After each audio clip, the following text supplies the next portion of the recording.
आज तक लोगों को नहीं मालूम कि पूजन करने बैठते हैं तो सबसे पहले क्या करते हैं। पर सबसे पहला काम मंदिर में बिना पंडित के सबसे पहला काम कौन सा होता है? तो सबसे पहला काम होता है भगवान को धन्यवाद देना कि आज भी आपने मुझे इस मंदिर में आपका दीदार कराने के लिए, दर्शन कराने के लिए बोला।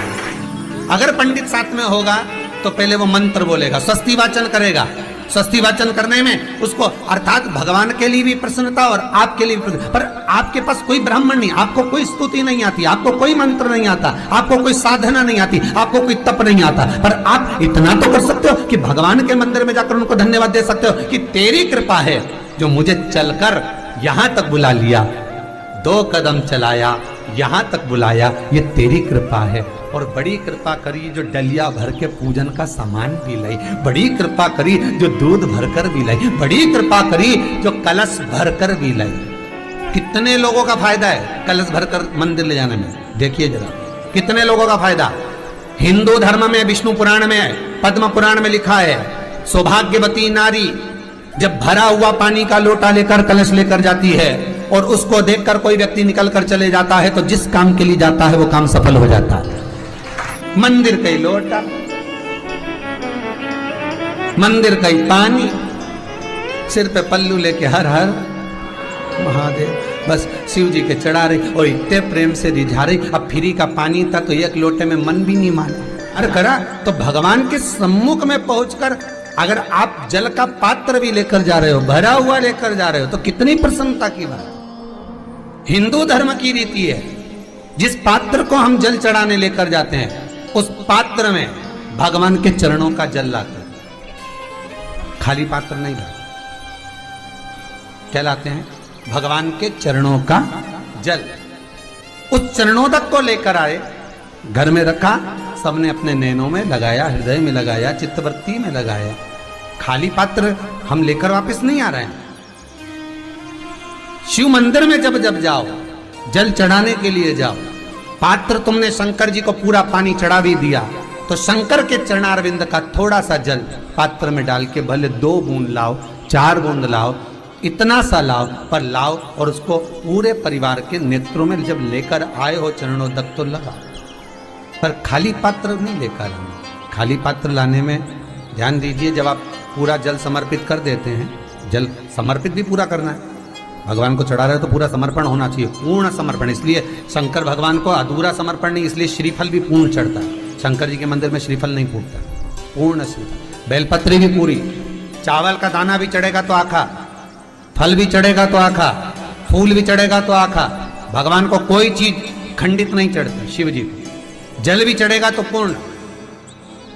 जिस जल को चढ़ाने के लिए लेकर गए उसको बचा कर नहीं लाना है शिव मंदिर में से, संपूर्ण भाग, क्योंकि भगवान के चरण की रज जब हमारे घर में प्रवेश करेगी तो हमारा आत्म कल्याण तो स्वतः ही हो जाएगा। शिव करुणा कर ही देंगे। पर कई लोगों की आदत रहती है, और आपने भी गलती करी होगी, गए होगे, चढ़ाकर भी आए होगे, पूरा पानी भी उंडेल कर आए होगे, चढ़ा भी दिया, छोड़ भी आए, पर लेकर नहीं आए होगे। कई लोग गलती कर जाते हैं और फिर बाद में कहते हैं हम तो इतने साल से पूजन कर रहे हैं, भगवान हमारी सुन ही नहीं दिया। तो भगवान के मैं तो तैयार बैठा, पर तू नवा के चली जाए, लेके तो कहीं जाए। तो भगवान थोड़ी ना कहेगा कि तू मेरे पास में आए तो मेरे चरण की रज लेकर जा। भगवान थोड़ी ना कहेगा कि मेरे पास में आकर तू ये लेकर जा।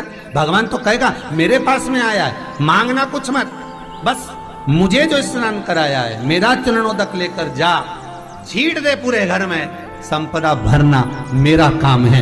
जहां मेरी चरण की रज पहुंच गई वहां संपदा स्वतः पहुंचती है, मैं वहां पहुंच जाता तो चरणों तक ले जा। पर लोग ले जाते हैं, पूजन करते, कलश भी उंडेलते, जल भी चढ़ाते, पर आते समय खाली लेकर आ जाते। भगवान को इतना बुरा लगता, मेरे दरवाजे से खाली जाए, मुझे कितना बुरा लगेगा। जो आए वो भर कर जाए, भले 2 बूंद लेकर आओ, पर उसमें चरणों तक थोड़ा सा लेकर अवश्य आए। उसी तरह जल चढ़ाने के बाद हम जब लेकर आते हैं पात्र के अंदर, ये उसमें उसकी बरकत है। गर्ग संहिता में दूसरी चीज कही, उसको भी समझिए। गर्ग संहिता में कहा गया, जब आप घर से जल लेकर जाते हो भरकर, तो ये सृष्टि की जितनी नदियां हैं, पृथ्वी पर जितनी नदियां विद्यमान हैं, जितने तालाब, जितने सरोवर, जितने कुंड, जितने विराजमान हैं, उन सारे तीर्थों का जल जब आप घर से लेकर निकलते हो तो वो तीर्थ का संपूर्ण जल आपके कलश में आ जाता है। और जब आप उस जल को शिव पर समर्पित कर देती हो और 2 बूंद चरणादक लेकर जब जाती हो तो शिव महापुराण गर्ग संहिता पद्म पुराण कहती है वो जल साधारण नहीं रहता, वो गंगा जल बनकर तुम्हारे घर को पवित्र करने के लिए पहुंच जाता है। वो पवित्र गंगा जल बन जाता, उसको लेकर प्रवेश कर जाता। हम बार बार कहेंगे भगवान के मंदिर जब भी जाओ ना, चेहरे पर प्रसन्नता होना चाहिए। किसी से मिलने जाओ ना, चेहरे पर अगर प्रसन्नता नहीं और ऐसे ही पहुंच गए ना तो वो श्रेष्ठता नहीं मानी गई। तुम तुम्हारी बहन के घर जाओ, सती मैया जलकर भस्म क्यों हुई? माता सती के भस्म होने का कारण क्या था? सती को पिता पर जितना क्रोध आया उससे ज्यादा क्रोध सती माता को अपनी बहनों पर आया कि मेरी इतनी बहन, ये 60 की 60 बहन मेरे सामने खड़ी रही और मैं आई तो प्रेम से मुस्कुराई तक नहीं।